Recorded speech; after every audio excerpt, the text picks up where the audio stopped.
3 वर्षों में ना भैया, कह 3 वर्षों के अंत में 2800 रुपये की किसी राशि पर साधारण ब्याज 420 रुपये है। इसी दर और इतनी ही अवधि के लिए 3200 रुपये पर साधारण ब्याज है। चलो सब लोग बोर्ड पे नजरें रखना बच्चा। मैंने क्या बताया, मेथड नंबर फर्स्ट है यहाँ, इधर देखिएगा।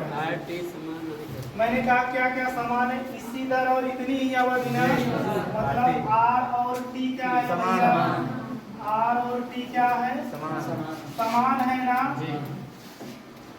इसका मतलब एसआई किस पे मैटर करेगा, मूलधन। इसका मतलब सर जी मैं लिख सकता हूँ एसआई फर्स्ट अपान एसआई सेकेंड बराबर P1 अपान P2। एसआई फर्स्ट कितना है, 400 कितने रुपए पे, 2800 रुपए पे ना। और SI2 पूछा है तो यहाँ 2800 कर दो। मूलधन सेकंड वाला कितना है, 3200 कहाँ लिख दो यहाँ, समझाते बात। ये 2 जीरो से ये 2 जीरो खत्म, और काट दो 7 और 7 और 4 अट्ठे, और यहाँ एक बचत SI2 करना कितना हो जाएगा, SI और 8 छन 480।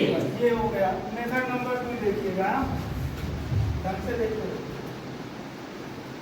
एकदम और आसानी से। मैं कहूँ कभी लिखा अगर SI प्रोपोर्शनल टू क्या है भैया, मूलधन के ना।